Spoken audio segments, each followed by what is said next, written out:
अमेरिकी राष्ट्रपति Donald Trump ने एक बार फिर सुर्खियां बटोरी जब उन्होंने दक्षिण अफ्रीका के राष्ट्रपति सिरिल रामाफोसा के साथ हालिया बैठक में भारत और पाकिस्तान के बीच तनाव कम करने का श्रेय खुद को दिया।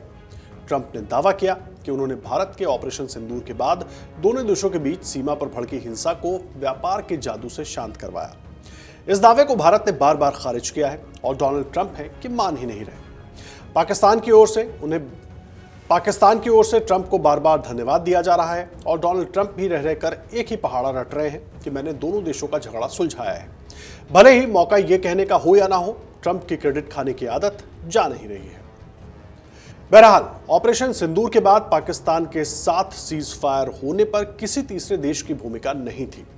नीदरलैंड से विदेश मंत्री एस जयशंकर ने कहा कि अमेरिका और बाकी देश भारत और पाकिस्तान के साथ संपर्क में थे, लेकिन सैन्य ऑपरेशन को रोकने की सहमति दोनों देशों के बीच सीधे तौर पर बनी, यानी कि वो बायलैटरल बातचीत थी।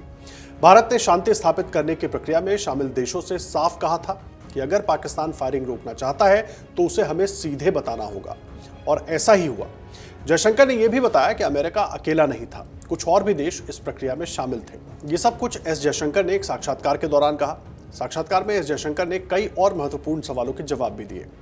आपको बता दें, विदेश मंत्री डॉक्टर एस जयशंकर ने पाकिस्तानी सेना के प्रमुख फील्ड मार्शल आसिम मुनीर पर तीखा हमला बोला और उन्हें धार्मिक कट्टरपंथी बता दिया। उन्होंने कहा कि पहलगाम आतंकी हमला उस कट्टरपंथी सोच का ही नतीजा है। नीदरलैंड्स के एक समाचार पत्र के साथ बातचीत में डॉक्टर जयशंकर ने कहा कि भारत ने संयुक्त राष्ट्र की तरफ से जारी किए गए आतंकी ठिकानों को ही निशाना बनाया। पहलगाम आतंकी हमले पर जयशंकर ने कहा कि जम्मू कश्मीर में बर्बर आतंकी हमला किया गया था, जहां 26 निर्दोष पर्यटकों की हत्या कर दी गई थी। यह हमला कश्मीर की अर्थव्यवस्था पर किया गया था, क्योंकि कश्मीर की अर्थव्यवस्था पर्यटन पर ही आधारित है। हमले के जरिए धार्मिक भेदभाव को बढ़ाने की कोशिश की गई और लोगों को धर्म पूछकर मारा गया। पाकिस्तान की सेना के जो प्रमुख हैं वो खुद धार्मिक कट्टरपंथी हैं। पहलगाम में हुआ आतंकी हमला उसी कट्टरपंथी सोच का नतीजा है। विदेश मंत्री ने यह भी कहा कि पहलगाम हमले के पीछे टीआरएफ और लश्कर ए तैयबा जैसे आतंकी संगठन हैं और टीआरएफ ने हमले की जिम्मेदारी भी ली है। उन्होंने कहा कि भारत ने संयुक्त राष्ट्र सुरक्षा परिषद को 2023-24 में टीआरएफ पर प्रतिबंध लगाने की मांग की थी। जयशंकर ने आगे कहा कि पहलगाम आतंकी हमला करने वाले लोगों की पहचान की और ये कोई छिपी हुई बात नहीं है, और उसके बाद उन्हें निशाना बनाया। साथ ही किसी सैन्य या नागरिक ठिकाने को निशाना नहीं बनाया गया, लेकिन पाकिस्तान की सेना ने आतंकियों के समर्थन में भारत पर हमला किया। विदेश मंत्री एस जयशंकर ने एक बार फिर भारत और पाकिस्तान के बीच हुए सीज फायर में किसी भी तीसरे पक्ष की मध्यस्थता की बात से साफ इनकार किया।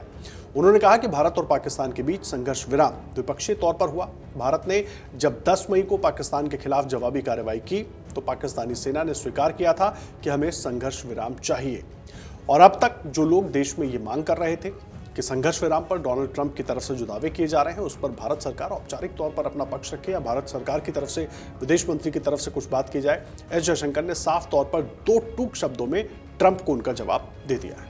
देखिए, एक तरफ विदेश मंत्री ने साफ कर दिया है कि भारत और पाकिस्तान के बीच जो सीज फायर हुआ इसमें किसी और देश की भूमिका नहीं थी, भले ही ट्रंप चाहे कितना भी क्रेडिट लेने की कोशिश करते रहे। दूसरी तरफ अब विदेश मंत्रालय की तरफ से यह साफ तौर पर बता दिया गया है, जिस बात को लेकर देश में खूब सियासत हो रही थी कि विदेश मंत्री ने क्या पाकिस्तान को पहले सूचना दे दी थी। इसको लेकर लगातार कांग्रेस पार्टी राहुल गांधी सवाल पूछ रहे थे। उस पर विदेश मंत्रालय की तरफ से सीधे तौर पर बताया गया है कि पहले अटैक हुआ, यानी कि पहले ऑपरेशन सिंदूर हुआ, उसके बाद पाकिस्तान के डीजीएमओ को यह जानकारी दी गई और यह भी हिदायत दी गई कि वो और उनकी सेना इससे दूर रहे। लेकिन उसके बावजूद पाकिस्तान ने भारत पर हमला करने की कोशिश की, जिसका जवाब भारत ने दिया। पहले सुनिए विदेश मंत्रालय की तरफ से क्या कहा गया। आपका सवाल, हम लोगों ने पाकिस्तान को बताया एक बार जब हमने उनको मारने के बाद बताया डीजीएमओ के तहत के मार्फत से कि हम लोगों ने ऑपरेशन सिंदूर के तहत आपके जो हमारा राइट टू रिस्पॉन्ड था वो हमने किया है, और उसके बाद हमने बनाया, तो घटना के बाद बताया। अब उम्मीद यही है कि ट्रंप के बड़बोलेपन और विदेश मंत्री के बयान को लेकर जो लगातार विपक्ष सवाल उठा रहा था, विदेश मंत्रालय के साफ तौर पर उस पर जवाब देने के बाद उस पर सियासत खत्म होगी। अगर आप ये वीडियो YouTube पर देख रहे हैं तो हमारे चैनल को सब्सक्राइब कर बेल आइकन दबाएं, और Facebook पर देख रहे हैं तो हमारे पेज को लाइक करें।